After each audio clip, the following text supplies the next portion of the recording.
Welcome to Sabidong Viral TV. Today, I'm gonna show you how I create car wrap given by client. During my free time, I am joining online contest in 48hourslogo.com. 48 Hours Logo is a website wherein you can participate on available contests offered by different clients around the world. I will show you an example on how I create and submit car wrap for our client. The company name is Sasquatch Snow, and the guaranteed prize on this contest is $100. Two finalists will be selected later on, wherein they will compete to each other, but the client can also declare winner immediately without choosing finalists. Make sure to read the instructions of the contest brief and download all the attached files that clients ask you to use. On this contest, you may use these files or you can create or search for your own materials as long as you follow the contest brief. As you can notice, the client also provide the exact image of their company's trailer truck. On this case, we need to create mock-up of this trailer truck using Adobe Photoshop. So let's get started. Open the file location of our trailer truck. Duplicate layer by pressing Ctrl J. Zoom into your trailer truck body and start tracing using our pen tool or press P on your keyboard. Our goal is to keep the white part of this trailer truck and remove the metallic parts, because the white portion is where we are going to put or apply our car wrap design.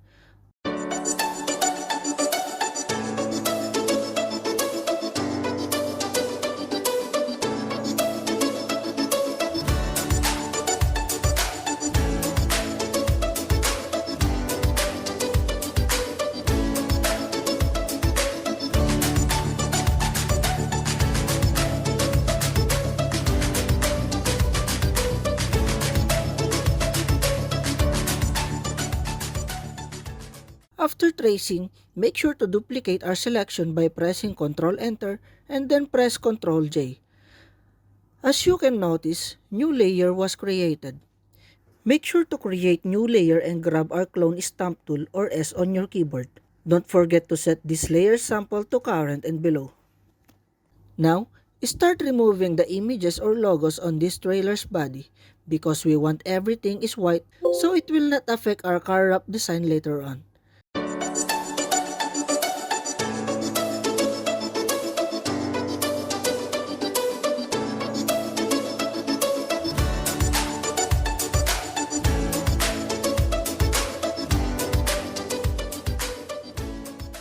If you don't know how to use our clone stamp tool, you can go back to our previous tutorial regarding on how to use clone stamp tool. Now let's proceed to our window and remove the metallic part and keep the white portions.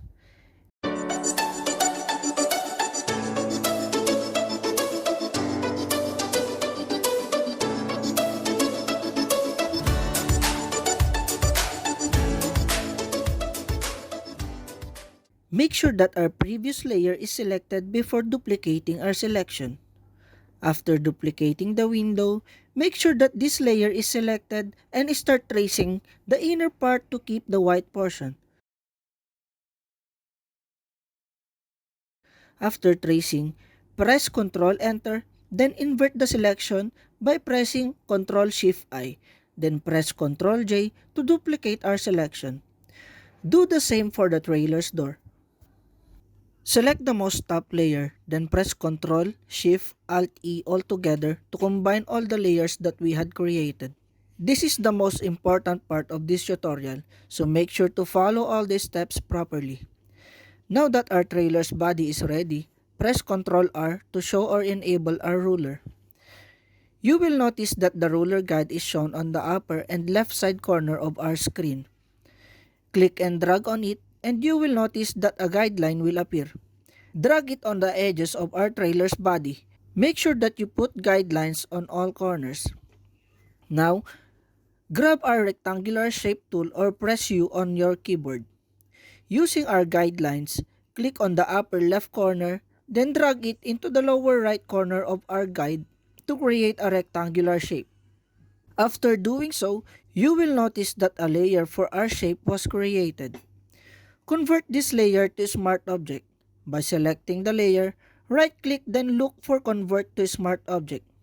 This will serve as our mockup layer. Now, hold Control key then click on our trailer's body layer.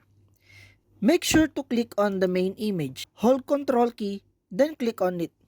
And you will notice that a selection was created on our rectangular shape, which is the same shape of our trailer's body. Now, make sure that the layer of our trailer's body is selected. Then go into the lower right corner and click the clipping mask.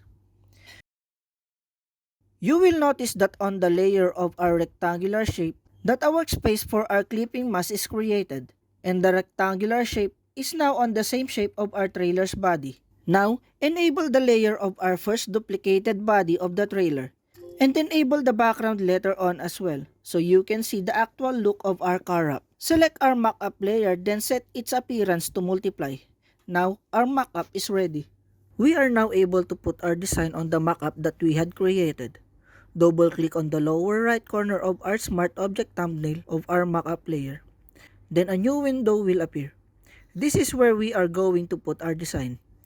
Take note that before creating your design, it should be the same as the size of our mockup. To get the exact size, save this image, then check its dimensions after saving. Let's find the design that I made a while ago. I suggest you to use Adobe Illustrator in creating your design because it is a vector base. Even if you put the design on a big billboard, your design will not be stretched or blurred. Place your design and hit enter. Close the window and it will ask you to save changes. Just select and click save. Now, we had already applied our design on Mockup. One last thing that we need to do is to position our design on its correct angle. Click the chain icon between our image and clipping mask. This is to allow us to move or make changes on our main image or design. Select the image, then press Ctrl T to transform the image. Right-click, then select Distort. Now, click on the corners to position your design. After your adjustments, just hit Enter. Save your work and we are now ready to submit our entry on our contest. Now we have a chance to win $100 on this contest. Don't forget to like, subscribe, and share this video with your friends. This is Sabidong Viral TV Adobe Photoshop tutorial. Thank you for watching.